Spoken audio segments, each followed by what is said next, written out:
for the Love of Lists podcast. Yeah. I did say that I thought that Morata was a good signing. Morata knows Juventus. Pirlo used to play with Morata. He knows exactly what he needs to be doing. He's a number 9. He's there. He's got good players around him. He needs to finalize, and he's been doing that when he's not offside.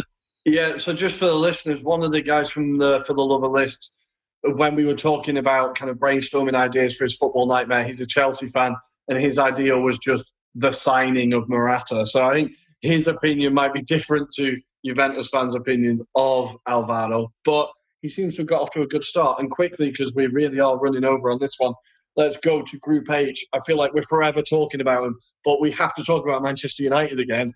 Defensive masterclass against the mighty Istanbul Başakşehir, right? That photo is absolutely hilarious.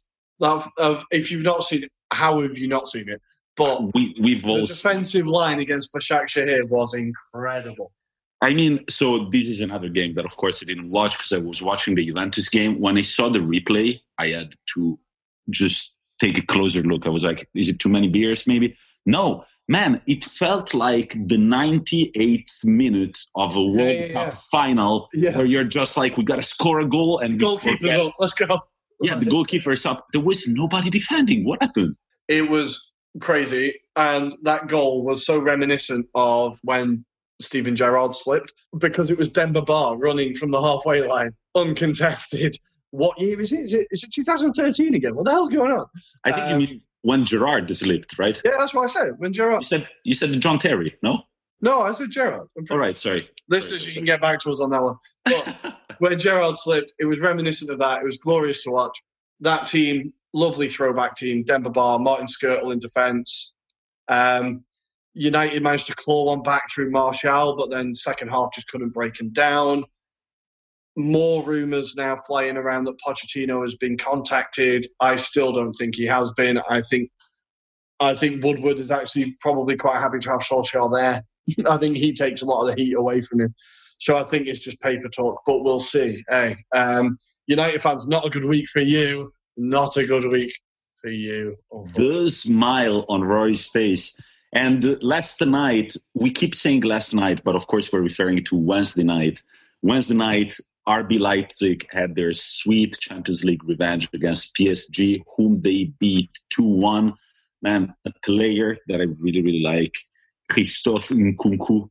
Oh my God. Yeah, man. He's good fun to watch. A good player. And actually, 433 just had a short special on him on their Instagram page. I watched it a few days back. Last night, he scored a beautiful, very important goal. Very happy for the guy. He sounds very humble. He's a great midfielder, attacking midfielder at times. I really like him. And who are going to go through? I really don't know. PSG are sitting at 3 points. Man U at 6. Leipzig at 6. Başakşehir at 3. I don't think they're going to have a say. It's quite close. It's a close group, right? And I think PSG always have the potential to PSG things up in the Champions League. They just seem to be doing it earlier than normal this year. I think they were awful last night. Like, again, I think Tuchel is being found out. There's no real system, no real idea. If Neymar isn't on the pitch, they're kind of lost. So I think, maybe he's not that great a coach. There's a reason why Dortmund got rid of him. I don't know. It seemed all a bit ponderous last night for the Parisians.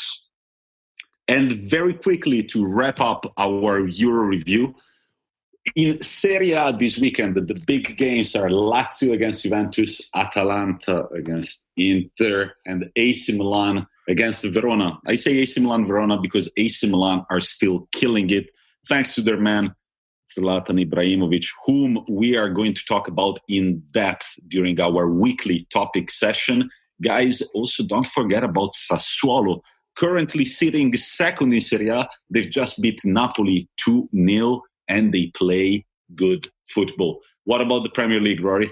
In the Premier League this weekend, we have the big one. Manchester City host Liverpool in what is usually, the title playoff. We're still not sure in the Premier League who the title race is going to be between, as no teams have really stepped up apart from Liverpool. But this should be an interesting game. I think there's going to be lots of goals. There usually are. There's usually controversy. It's on Sunday. you can't miss this game. The other game that kind of piqued my interest is Everton against Manchester United. Everton have kind of been found out in their last 2 games. Can they get back to form? And again, sorry, United fans, I'm sick of talking about it, but can Ollie turn it around and can you get back to form? You're currently 16th in the table. Is it 16th? I think it might be 16th or 17th. I can't remember. But anyway, you're down there. So hopefully Ollie can turn it around. But yeah, the big game is City against Liverpool. And finally, there is another big game on Sunday night, Leicester against Wolves. Man, Leicester, ever since winning the league, they have never gone back to being the Leicester that they were before. Come on, that was a one-off. That was such a one-off of the season. I think but they're still. I think they're still delivering even after that season. They have kept on delivering pretty well, considering.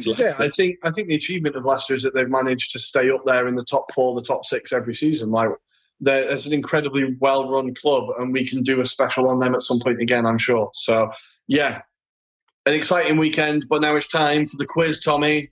I'm ready. So this is going to be the penultimate format to the quiz, because then, starting from episode 11, we are going to change it and we're going to switch it up. We're going to make it way more difficult for you to guess. Rory, are you ready? I'm ready. Let's do it.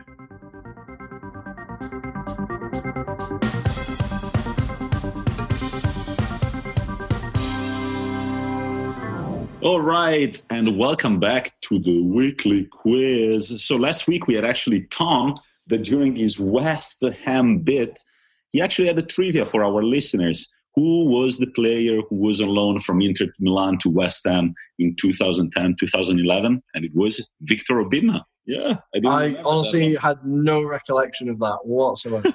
Yeah. All right, but today it's my turn to test Rory's footballing knowledge, and our mysterious player from today was born in Roma, the Eternal City, on the 28th of November, 1977. He is, of course, retired. Rory, I can see you're making the math. If you 33 years old. Yes, 43 years old. I said 33, yeah, 43, definitely 43. And I will give you a hint. He's currently working as a coach, as a football manager in Switzerland. All right. Oh. Okay, so let's say that this guy started, the first big team where he started playing in Italy was Perugia, of course. Okay. Perugia, where he was from 2001 to 2004. Then he moved to another Italian team before spending 1 season at Inter Milan. Oh. So I thought I had a name, but it's not him. Okay. All right. So after his 2006 and 2007 season at Inter Milan, he played abroad for 2 seasons, and then he came back to Italy.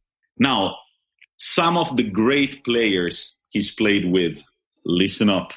Okay. Toni, Andrea Barzagli, Juninho Pernambucano, Karim Benzema, Patrick Vieira, Fabio Cannavaro, and David Trezeguet. Has he ever played for the Italian national team? Of course he has.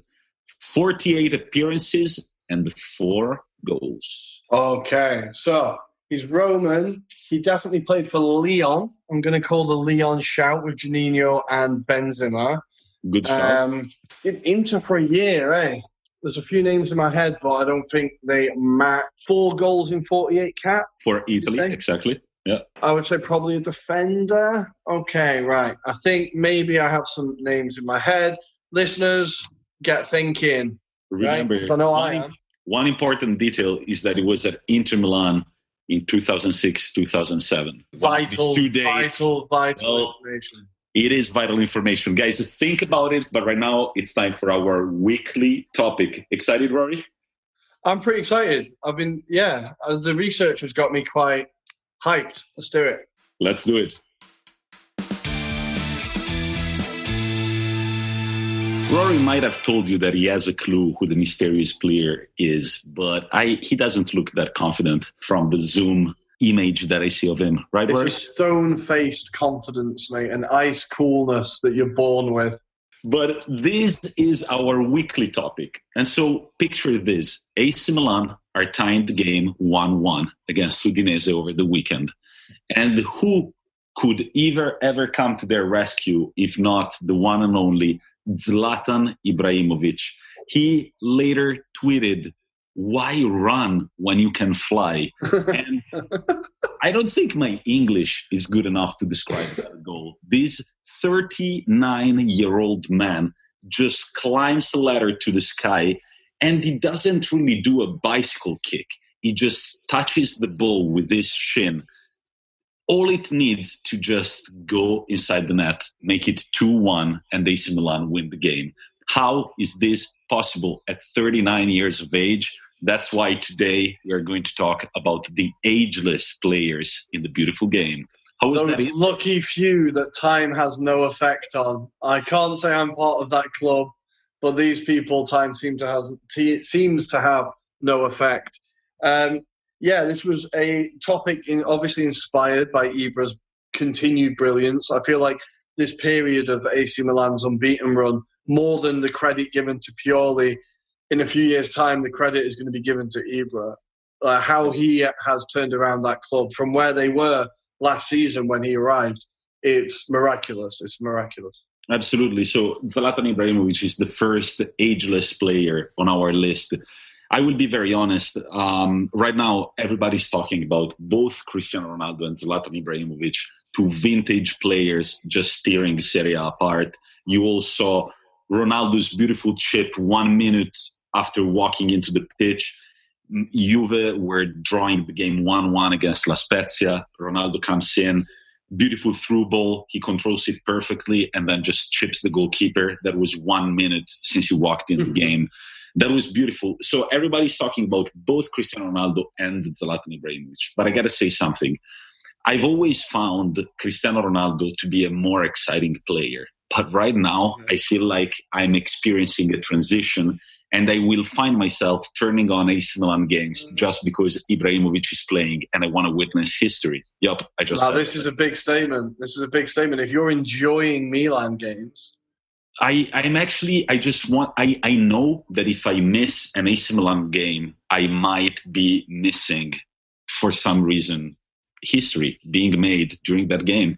And Ibrahimovic has been proving it week in, week out. The guy is not done with football. He's recently tweeted a picture of himself with the Swedish jersey on, and it said, "Long time no see, ...